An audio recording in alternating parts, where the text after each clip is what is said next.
and welcome to the Vale this week from Grow Radio, your look at all things news, sport and events in and around the Vale of Glamorgan. Coming up, if you're looking to give your time and volunteer in 2026, we'll be joined by Janine from Glamorgan Voluntary Services to talk about next week's volunteer fair at the Mental Arts Centre. Tammy from Cube will tell us all about their information day taking place on Friday, as the organisation looks to connect people with local advice and support. We'll hear about the ambitious plans of Barry Rugby Club to install a 3G pitch at its Reservoir Field site and how it's consulting with the local community. And we'll hear from a young local person who's backing calls for a smartphone ban in schools, similar to one introduced in Australia before Christmas. Plus your look at local sport, news and events here in the Vale of Glamorgan. But first, last week on the show, we visited St Cyrus School in Penarth to hear about a new adult learning needs facility, which has been funded by the Vale of Glamorgan Council. In the last week, the Cabinet at the Vale Council has agreed to begin a consultation on its 2026 budget priorities, which could see an increase of 5.5% in council tax for the financial year. Sitting down with the Vale this week, Vale Council Leader Lis Burnett began by telling us about the importance of the council engaging with residents on this year's budget. This year, for the first year since I've been in Cabinet, and that was 2012, came into Cabinet. From that point on, we were trying to eke out the budget to deliver services as the budget just reduced and reduced and reduced. This year is the first year since 2012 that we've actually had an increase in our budget, and that allows us to say, so what can we do? We know that there are things that we would want to be doing, and we know that our residents want. Things like what do our streets and town centres and things like that look like. And while we've had to prioritise education and social care, some of those things have been cut further than we would want to do. If you look at our what we spend, we're a very low spending council. We're also a very low council tax council in relation to other local authorities in Wales. This gives us an opportunity to put some of those things right, and that's laid out in the budget. But what we've also said in the budget report is there are a couple of areas that they're not statutory, so not things we have to do, but they're things that people have told us that really matter. And we've said, if we could just put a little bit more on the budget, and we want to talk to people about whether they think that's relevant, there are 3 areas that we actually would like to invest in. One hugely important one is youth services. Through the pandemic and other issues, a lot of our young people have not had the support that they need. We want to invest in our youth services. We also know that some areas of the Vale have very, very infrequent public transport services, and we want to be able to support that. So we've said that there's some money there that we would like to put in, and then there's a bit of money, not a huge amount. There's a bit of money that we would like to spend on going back in the green flag parks. We did that. The parks are still maintained, they're still fine, but we haven't gone that extra mile up to green flag status and whatever, and we know people like that. So we want to hear whether or not those 3 areas are important and whether we should add that in. So it all comes down to that conversation over the next month or so. You mentioned there the consultation and the importance of people having their say. We've already seen people sharing their views on social media, with some saying a 5.5% increase is unfair to residents, especially when they continue to see services being cut and when their own wages haven't gone up the same amount in the last 12 months. What's your response to those people? Well, it's difficult. You can't get away from that. But I think what I would say is that we are the 5th lowest council tax. 6th lowest council tax in Wales. And that means that we've had to prioritise expenditure, not spend so much on certain services. And that's where potentially some things creak a bit. If we don't put our council tax up, then it actually has an impact on services. I would imagine we are still going to be a low, with what we're projecting, we will be a low council tax council within Wales. But I said I can explain more of that over the coming weeks, if you'll allow me. And tell us about some of the things that are being considered in the budget for the new financial year in terms of investment into schools, specific projects, regeneration and roads, the things that really impact people on a day-to-day basis. Well, this year we already have actually made major investment in road resurfacing and potholes, and spending £4 million. And we plan to do that again next year. So we want to see a real impact. We know over this next couple of months, people will see more potholes because of the weather, because of cold and wet, and they tend to sort of spawn. We'll be back onto it by March, April, and it will improve again. But we have made major improvements in that area. Parks, as I said, we have kept our standards up, but maybe people have said, well, you haven't had all the big annual displays and things in flower beds in parks. That's a conversation. Do we, as we plan, go to perennial planting, or do we stay with annuals, which is not as environmentally sound? But those are, again, they are conversations. Does that make that huge difference to people? But we do want to invest more in the environment, in parks, and in our sort of green and blue spaces. I think the new technology, coasts and parks and that sort of thing. And at the time this is going out, the budget consultation is open for people to engage with. Why is it important with people, no matter their view, for them to get involved and to share their view with you as the council? Well, because we want to do what's important to local people. We do the regular Life in the Vale survey, and a lot of the decisions are based on that. But actually, a straightforward yes or no can be quite difficult to work on. Everything is around conversations and subtleties. And I want to have those conversations where you say, well, actually, we're looking at, it's like bus services. Let's have a look at, we would like to spend more on supporting bus services. But for the people, say in the rural Vale, that have quite poor bus services at the moment, would that be that we subsidise an extra bus an hour? Or should we bring in more community buses so it's more of a flexible service?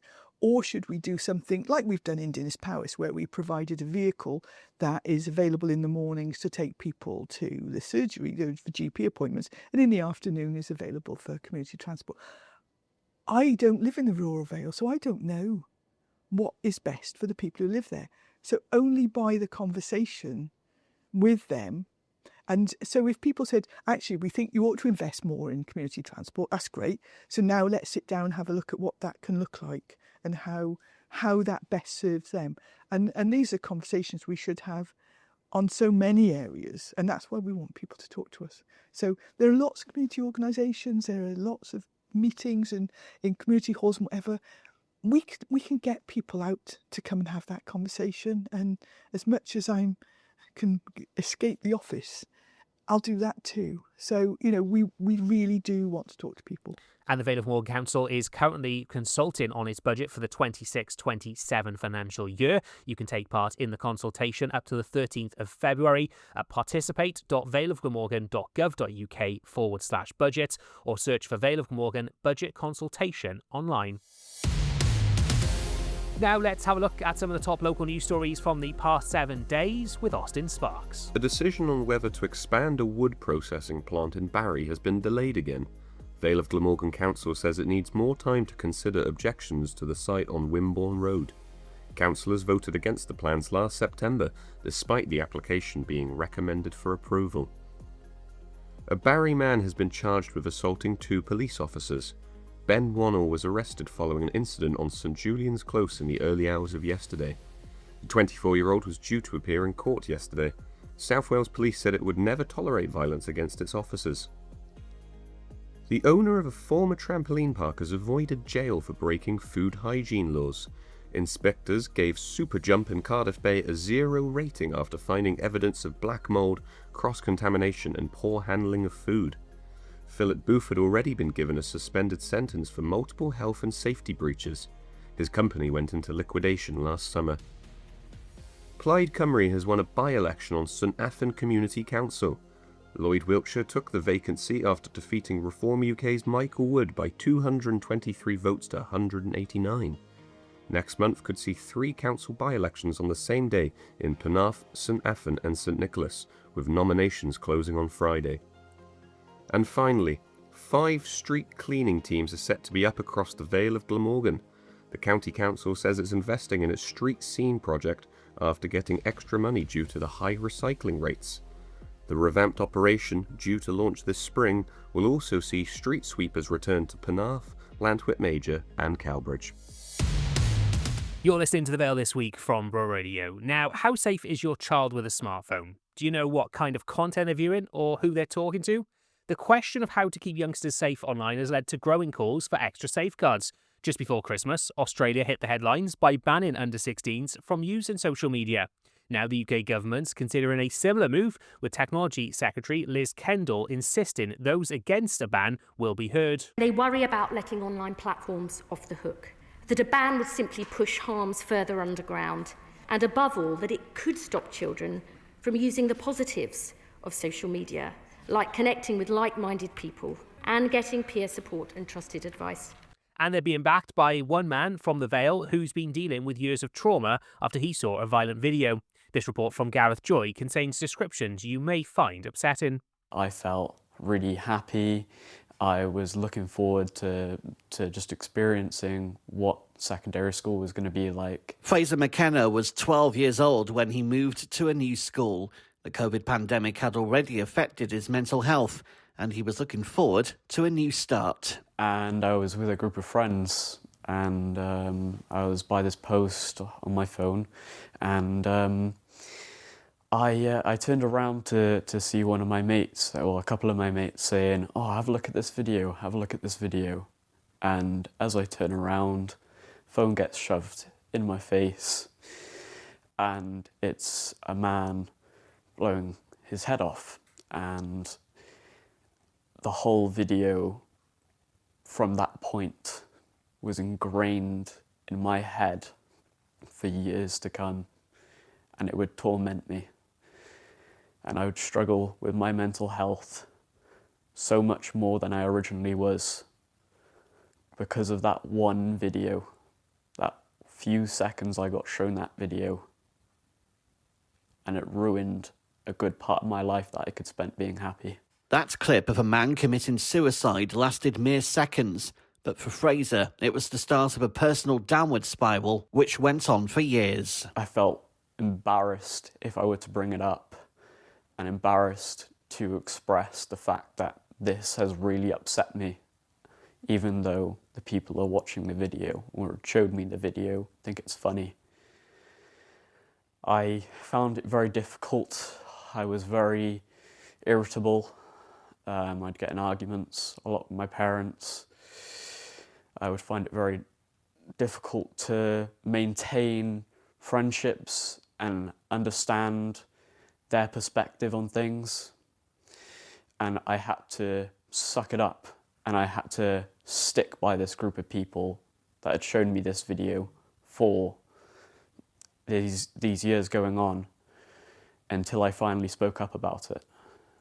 It made me have to become thick-skinned, have different ideas on what was wrong and right, and it changed me as a person drastically because I got so stuck in this state of, oh yeah, that kind of thing is funny, but it really isn't. Makes me upset. Fraser eventually suppressed the memory of the clip to the detriment of his mental health. It wasn't until last year that he was finally diagnosed with a complex form of PTSD, post-traumatic stress disorder. I was completely clueless. I thought I was strange. I thought I was just completely, I thought I was a monster. I couldn't put a label on it.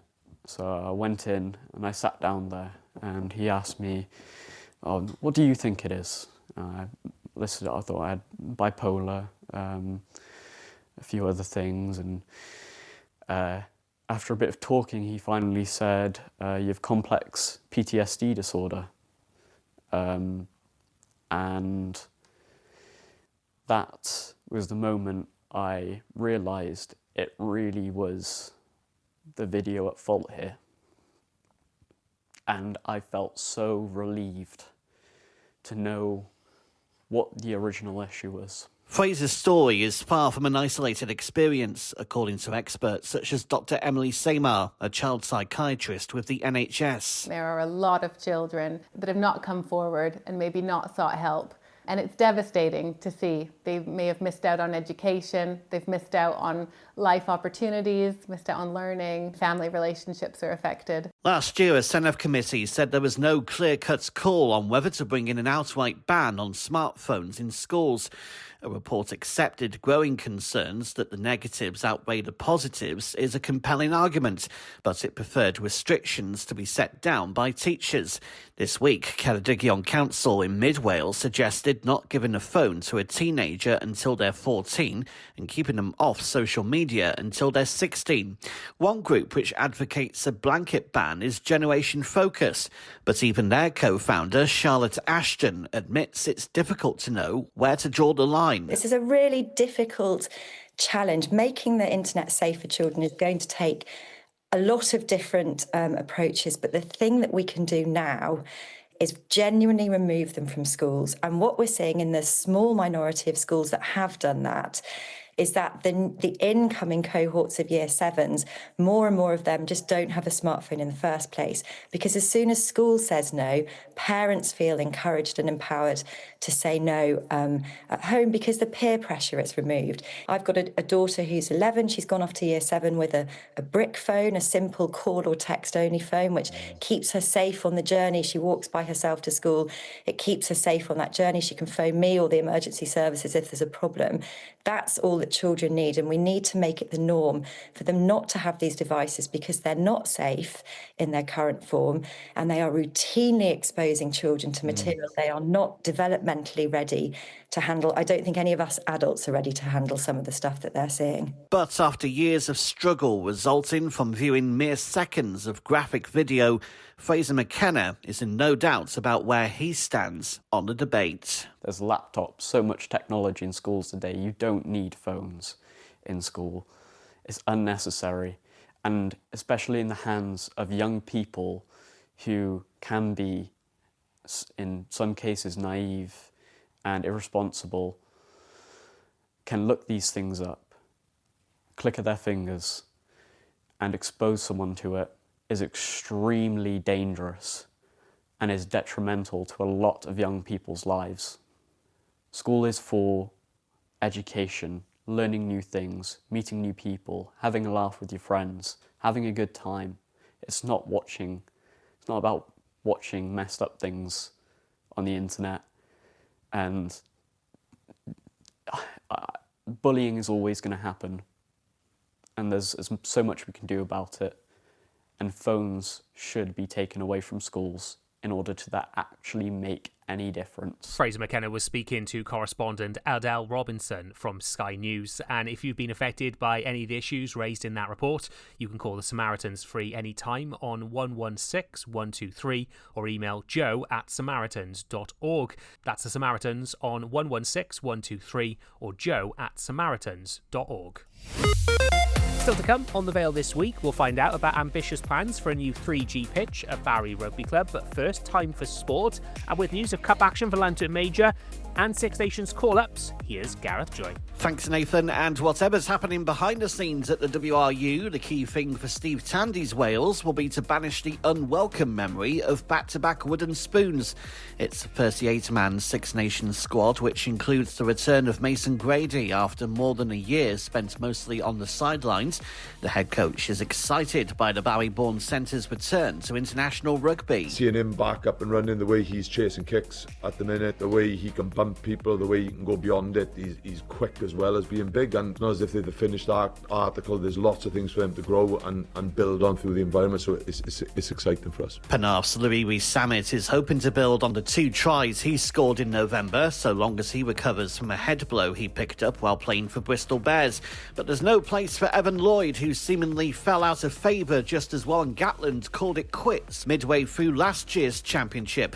Not much has changed in the mood music of Welsh Welsh rugby since then, and Tandy admits that can't be ignored. I understand there's speculation and there's doubt around lots of things. So for me, it's being honest with them. It's far from perfect, but ultimately, for me, it's putting the players and the staff and the people at the centre of it. And if they've got any reservations or they want like someone to talk to or understand, then I'll be doing that with the players. The squad convenes on Monday ahead of their opening game against England at Twickenham. Well, locally, there was a rare off day for the Admore League leaders. Penarth went down 25-13 at home to Abercwmboi, though they remained top of Division 1 East Central. Barry boosted their survival hopes with a 22-19 win over fellow strugglers Cambion Welfare. There's two big quarter-finals this weekend, with Penarth away at Aberafon Green Stars in the Division 1 Cup, while Cowbridge entertained Cymru Caerdydd in the Division 2 Cup. Both sides, in fact, met for a rehearsal of sorts in the league last Saturday, with Cowbridge beaten 31-17. Well, football and Lantworth Major are into the quarter-finals of the Welsh Blood Service Cup after a fiery 2-1 win over 10-man Pontypridd United. Goals for Josh Bevan and Jack Jones, which set up a tie with Joe in Stars away next month. Maybe by that time they'll have visited Cwmbran Celtic in the Cymru South. Last night's game was postponed yet again. Rain was to blame for that one. Hopefully no such problems on Saturday when Major entertained Treowen in the league.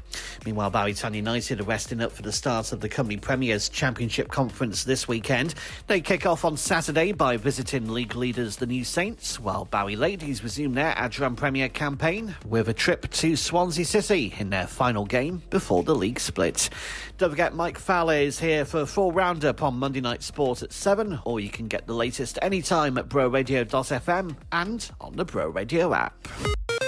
Staying with sport now, and Barry Rugby Club is consulting with its local community on plans for a new 3G pitch as it looks to secure over £1 million in funding to deliver the project.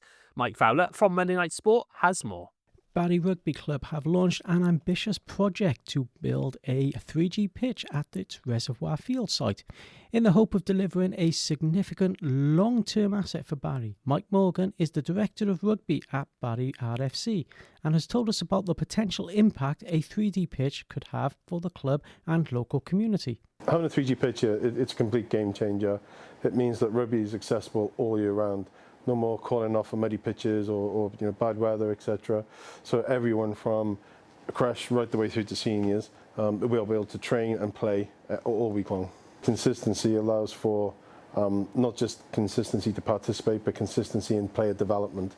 So players are able to train every week, develop their skills every week, develop their social bonds with other players every week, making a more cohesive team. So consistency really does equal player development. The 3G pitch would remove all barriers. It would provide a safe, accessible place all week long. It would mean inclusion is not just a promise. It's something that will happen every single day. The project has developed over several months with members of the community offering their time to drive the project forward, including Dan Maggs, Head of Partnership at Barry RFC. Well, one of the things I was clear on when I joined the committee is that I wanted to get stuck into a significant project which could leave a lasting legacy, and that's come in the form of the 3G pitch. So we'd take you back to sort of October of last year. That's when the initial plan was laid out, and since then the whole project has really sort of grown legs, and is slowly becoming a reality. My dad, Dave Maggs, spent his entire career in the third sector, so he's been a good sounding board. One of the first things I did when we were going to move forward with the project was reach out to Sport Wales. We received a very positive response from Kerry Richards, one of the investment managers there, who laid out a bit of a blueprint in terms of where the project needed to go. So we had a bit of a homework sort of list to tackle, which initially included reaching out to Glamorgan Voluntary Services, which is a third sector charity based in Lantworth Major. So we arranged a meeting there with Amanda, and she was very helpful and added a bit more content and context to the initial email we had from Sport Wales. Sport Wales is the governing body for sports here in Wales. And again, there was more legwork and homework to do in the shape of a business plan, a theory of change, safeguarding documents, governance primer, and then a flagship funding prospectus. which took about 2 months to put together. And then on the back of that, there was a back and forth with Glamorgan Voluntary Services, giving feedback on the work we'd done. And just the first week of January, we had the thumbs up from the Glamorgan Voluntary Services that everything was primed and ready to put in front of funders. As Barry RFC now look at securing funding, the club is also looking to create a long-lasting project for the club and community. Initially, one of the things we had to do was engage with the community, and we did that via a digital community survey, and we had nearly 400 responses back, and 99.9% of them were all really positive, saying the club definitely needs a facility like this to safeguard the future of the club. I reached out to a number of schools across Barry and the Vale. We had positive responses and letters of endorsement from head teachers. And also 3 councillors from the wards that the club sits in. They all were happy to endorse the project as well. So that was some of the activities we were doing sort of back November, December time frame. Now, in the last sort of week, we've been having positive conversations with a lovely lady, Debbie Pritchard-Jones, which is a grant which community clubs can gain access to support community projects like this. We've also reached out to a number of charities across Barry. Most recently it's the Barry Male Voice Choir. So we're looking to bring them into the project to use our facility here at the clubhouse, and just demonstrate that this project is more than just a 3G pitch. Yes, there will be sporting activity up here, but we want to include the wider community, charities, groups that can come up here and then potentially use the 3G pitch in the future. So we like to think we're doing this properly by building a really strong governance around this project that ensures that it'll provide a sustainable future on and off the field for years to come, and for even potentially for generations to come. So in 5 years, we would like to see that Barry Rugby Club being a true sporting hub for Barry, with a 3G pitch that will open up lots of opportunities for engagement, player development, coach development, friendships. It's not just the sport itself, it's the bonds you make as a community. So on and off the pitch, we'd like to think in 5 years' time, this will be a true sporting hub in Barry. To find out more about the project, search for Barry RFC on Facebook and Instagram. You're listening to The Vale this week from Bro Radio. A social enterprise based in Barry is holding a Community Information Day on Friday as it looks to showcase the support available to local people. Tammy Owen is the Chief Executive of Cube and the Gallery, both based on Broad Street, and joined me earlier in the day. She began by telling us about the organisation and how it started. So it came about in 2018 with 28 people with lived experience who wanted to make a difference in the town of Barry. We've all got lived experience of the support needs that we need to tackle. And one of the things then we did is we all got together and thought about and asked everybody, what is it that's needed in Barry in terms of emotional support? And you're based in the Gallery on Broad Street. Tell us about some of that support you offer to people in the community. Okay, so the Gallery is a social enterprise. That means all the profits in the Gallery goes back into the community, so it pays for all the vital services that goes on in the Cube. We're also funded by the National Lottery, so big shout out to the National Lottery. And the Gallery itself is a social enterprise, but it's also a coffee shop, an event space. So you'll find that we hold weddings, we have parties, we have a menu, we do breakfasts, but more importantly, we encourage and support people with lived experience to actually apply for jobs within the Gallery, because we can support them through Cube whilst they're being employed through the Gallery. The Cube itself has all its support within the Gallery itself. We also have some confidential spaces. We also then deliver some of our support services within the Gallery itself. So we all are self-referrals. We are able to take referrals from professionals, but we really encourage people, if their age is between 6 and 96, or you may be over 96, but we really encourage people to access it and come in and look for some additional support. We used to identify what it is that we did, but one of the things is we're trying to eradicate the kind of stigma of accessing support. So what we just suggest is that we support individuals who are struggling and families. But one of the things that we offer is that we've got men's spaces, we do men's groups, women's groups, families, parenting groups, children's groups. We've also got a podcasting studio for children and young people to access and deliver podcasting. So what we actually try and do is work with the individual that needs that support. If we can't support them, we will support them to access support elsewhere. And this coming Friday, you've got an information day. So tell us a little about the information day and the idea behind that. So the idea behind it is as you can appreciate, if you're an individual or family and you've got something going on within the family, where do you go for support? There's always Google, or there are other ways of accessing support, but it can be quite difficult to navigate. But also a lot of services don't necessarily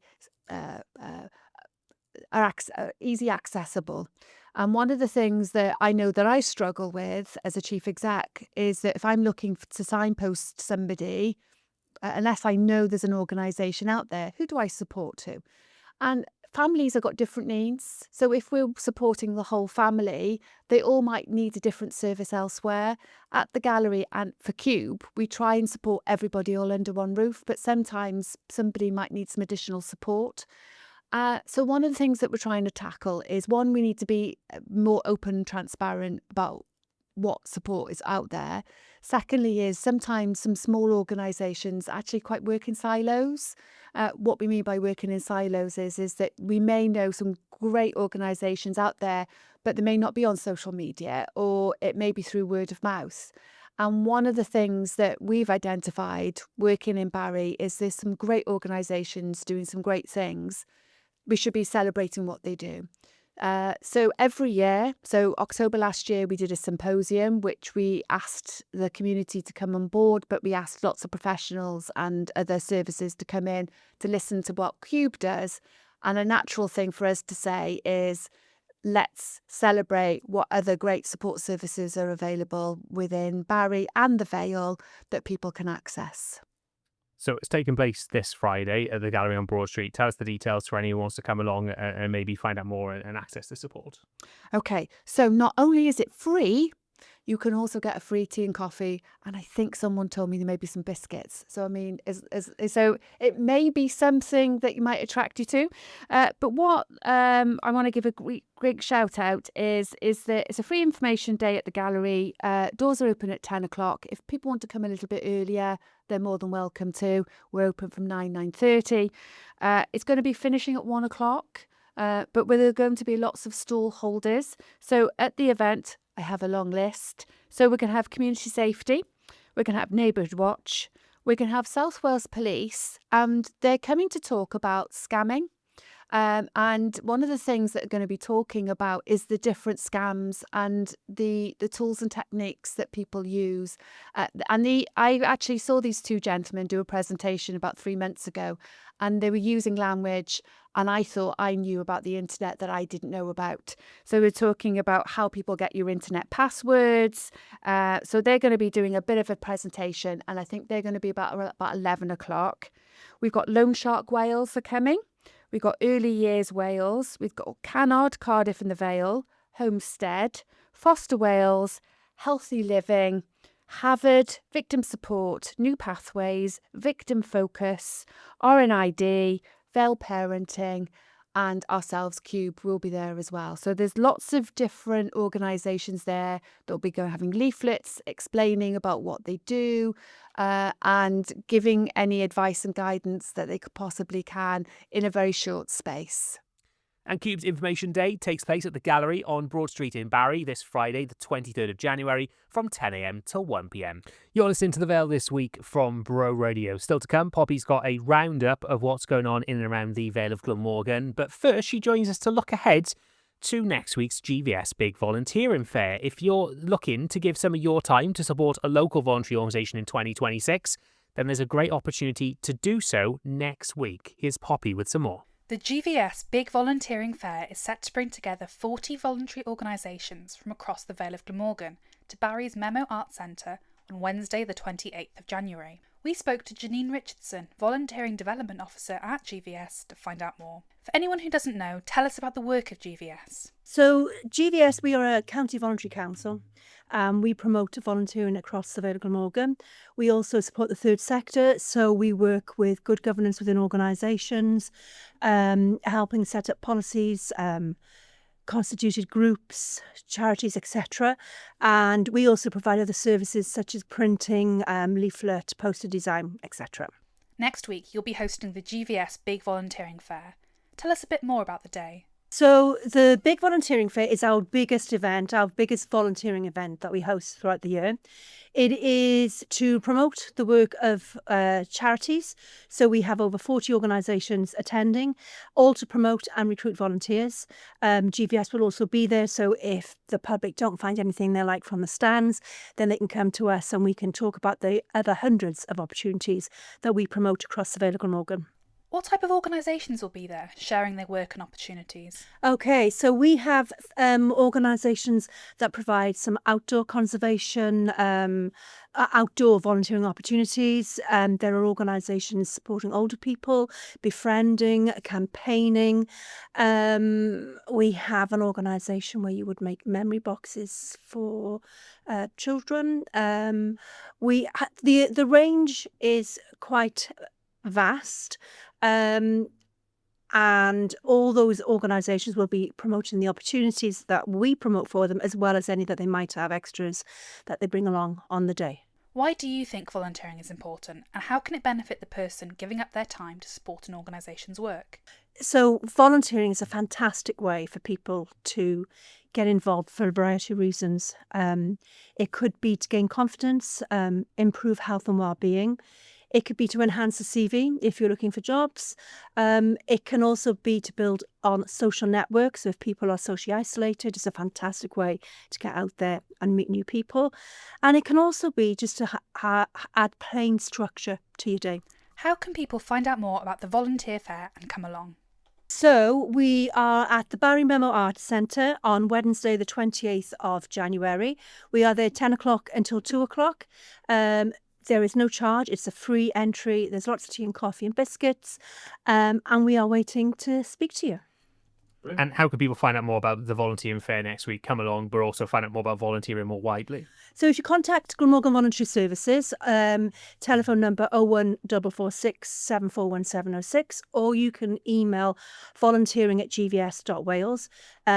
There will be members of staff that can take your call, members of staff that can answer your inquiries, and we can give a vast range of information on the whole host of volunteering opportunities available. And on next week's show, we'll chat to some of the organisations sharing their work and talking about what they're doing in the Vale of Glamorgan from the GVS Big Volunteering Fair.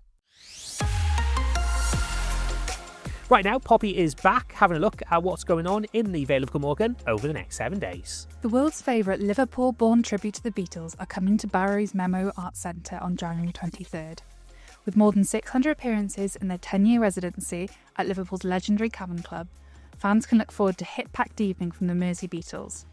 Tickets are £28 a head and can be found at memoartscentre.co.uk.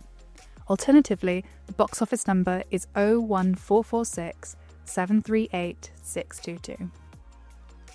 As part of Griffin's Book's new After Hours series of talks, Oliver Bullough, one of Britain's top investigative journalists, will be discussing his new book, Everyone Loves Our Dollars. On January 26th at 7:30pm at Griffin Books in Penarth, you'll be able to hear all about the dark underbelly of the global economy. Tickets are available at griffinbooksevents.co.uk. An afternoon promising tea, homemade cake, and hearing all about best-selling author Jennifer Niven's new book, Meet the Newmans, will be running in Penarth's All Saints Church next week. On Tuesday, the 27th of January, from 2pm, you can join Griffin's Books, what is labelled as the perfect winter pick-me-up. Tickets are available at www.griffinbooksonline.co.uk. YMCA Silver Stars will be running taster gymnastic sessions in Penarth Leisure Centre for children aged 3 years and over. On Wednesday, January 28th, with time slots available from 4pm, the programme aims to encourage confidence, physical activity, and a safe environment to develop transferable skills. Slots must be booked ahead of time, which can be done at 01446 724 000 or emailing christine@ymcabarry.org.uk. The 2026 Vale of Glamorgan Big Volunteering Fair will kick off in the Memo Arts Centre in Barry on the 28th of January. From 10 a.m. to 2 p.m, over 40 charities and community organisations who are seeking volunteers are coming together to demonstrate the range of opportunities available in the local area. Whether you're looking to enhance your CV, meet new people, or just hoping to make a positive impact in your local community, the fair will be the place to find out more. If you're unable to attend but still interested, you can get in touch with the Glamorgan Voluntary Services on 01446 741706 or by email at inquiries@gvs.wales. Alternatively, you can find their website at www.gvs.wales. Also on the 28th of January at 7 p.m. in Craft Republic is the Big Barry Quiz. Barry Town Council and Craft Republic are coming together to put your knowledge of Barry Island to the test. Teams up to 6 people are welcome and winners will be treated to a fair trade hamper. Booking is recommended at www.wearecraftrepublic.co.uk/events, and there will also be a charity raffle on the night.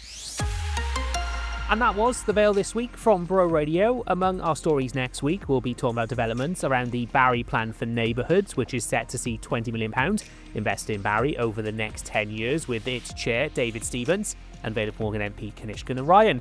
In the meantime, if you've got a story that you want to share with us, we'd love to hear from you. Email news@broradio.fm or find us on social media. Thanks for listening. We're back next Wednesday at 7 o'clock here on Bro Radio, and you can also find us wherever you get your podcasts by searching for The Vale This Week.